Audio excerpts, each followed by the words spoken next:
Allah yang dirahmati oleh Allah Subhanahu wa taala. Rasul sebagai rahmatan lil alamin, ada tingkat kemuliaan di dalam Al-Qur'an.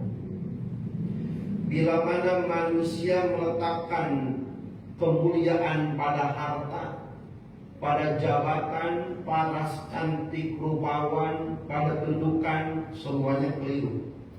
Bagaimana kemuliaan dan orang mulia sebenar-benarnya, lihat Al-Quran. Al-Quran lokal ya.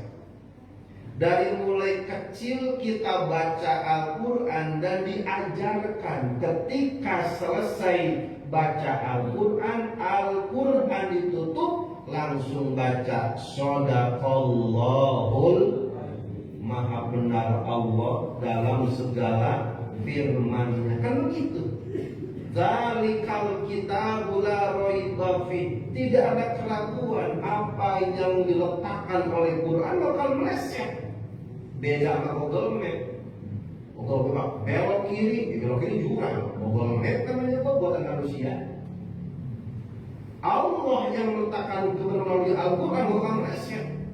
Bagaimana konsep kemuliaan di dalam Al-Quran? Ada 3 kemuliaan yang Allah sebutkan dan Allah perkenalkan di dalam Al-Quran, yang mana Nabi hadir ke muka bumi memberikan kemudahan dalam syariatnya, welas asih rahmatul alamin, dan yang teristimewa siapapun yang memeluk agama Islam dan beriman memberikan akses surga yang amat mudah tanpa terkecuali.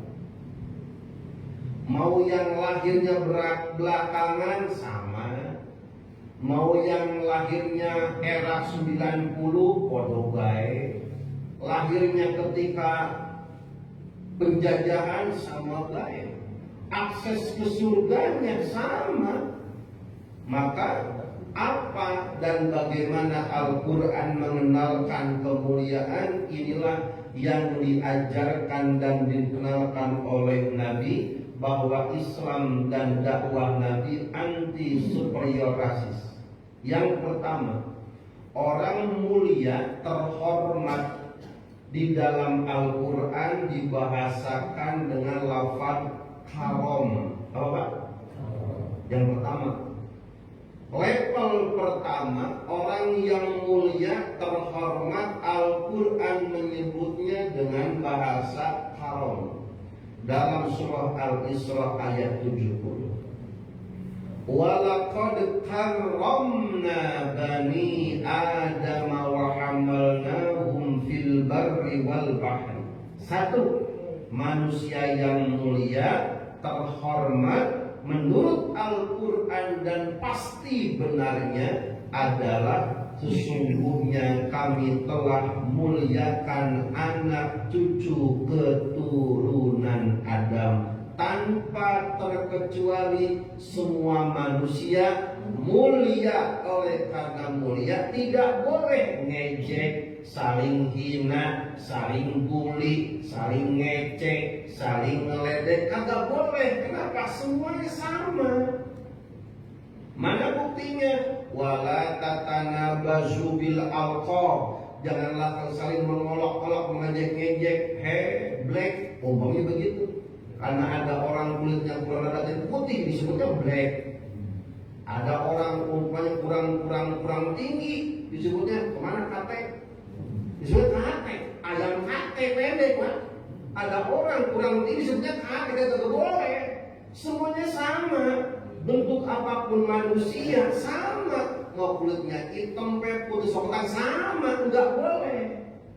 Maka oleh karena manusia sama, enggak boleh saling meledek, membuka aib, saling gibah. Kenapa tidak boleh? Karena walaqad karramna bani Adam, semua manusia mulia. Semua manusia mulia sama. Mau orang barat, orang timur, sama semuanya. Maka oleh karena sama, jangan direndahkan. Kalau kita muliakan boleh, yang tidak boleh dibawahkan. Maka oleh karena standar manusia dalam pandangan Al-Quran semuanya adalah mulia, terhormat, tidak boleh ada orang yang namanya ras diskriminasi. Dulu dalam pelajaran SMP lagi sekolah ada yang Magna Carta, kan gitu. Perjuangan ras Afrika, apartheid. Kenapa diskriminasi ras?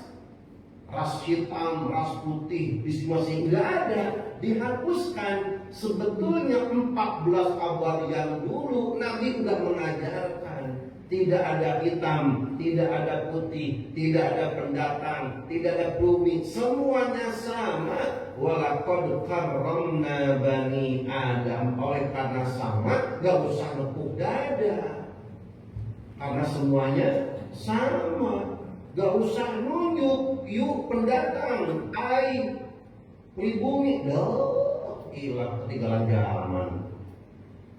Walaqad karramna bani Adam. Maka yang membedakan adalah adab, attitude, akhlak.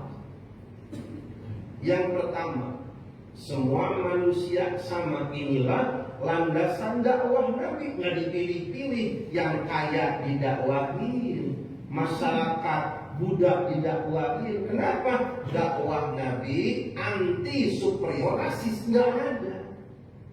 Karena semuanya adalah medan dakwah, semua sama di dalam agama. Maka tidak ada pengecualian dan tidak ada pengistimewaan. Sehingga suatu saat Nabi kedatangan tamu para pejabat. Nabi lagi tamu pejabat, udah kita bahas pembahasannya. Sahabat yang buta Ibnu Ummi Maktum bertamu, buta. Nabi malah melengos, ditegur sama Nabi. Ya Allah, abasa wa tawalla an ja'ahul a'ma. Kalau bahasa kita, kenapa engkau Muhammad membeda-bedakan tamu? Giliran tamu terhormat malah diadepin, giliran tamu yang buta malah buang muka. Ditegur oleh Allah. Abasa wa tawalla an ja'ahul a'ma. Tuh, artinya Al-Quran dakwah Nabi selaras bahwasanya semua manusia memiliki kedudukan yang sama. Yang kedua, grade yang kedua, orang yang mulia dalam manhaj nabawiyah dalam dakwah Nabi, surah Al-Anfal ayat 74. Wallazina amanu wa hajaru wa jahadu fi sabilillah walladzina awaw wa nasuru ulaika humul mu'minuna haqqan lahum maghfiratu wa rizqun karim. Orang-orang yang beriman, wahajaru berhijrah, enggak begitu baik, merubah dirinya. Mau begini baik hidup, dari kemarin begitu baik, ke masjid enggak, ke musola enggak, ngaji enggak, mau nunggu diantarin ke musola masjid sama tetangga. Kan begitu. Wahajaru hijrah. Nabi sahabat hijrah dari Mekah supaya apa? Supaya mendapatkan perubahan. Selama manusia menggunakan cara yang sama, gak bakal berubah hidupnya. Begitu baik rumusnya, bakal berubah. Selama menggunakan cara yang sama, hasilnya tidak akan jauh berbeda. Maka Nabi hijrah dakwahnya ke Madinah, karena kalau dipaksakan dakwah di Mekah bakal berkembang.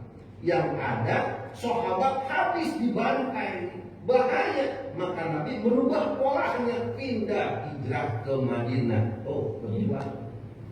Maka hijrah dari rumah ke musola, hijrah dari depan TV ke pengajian. Hijrah itu hijrah dari rumah ke masjid, hijrah dari selimut ke musola subuh, begitu. Hijrah itu dari mulai tahun kapan subuh di rumah baik gitu ada kali ada sombong di daulan.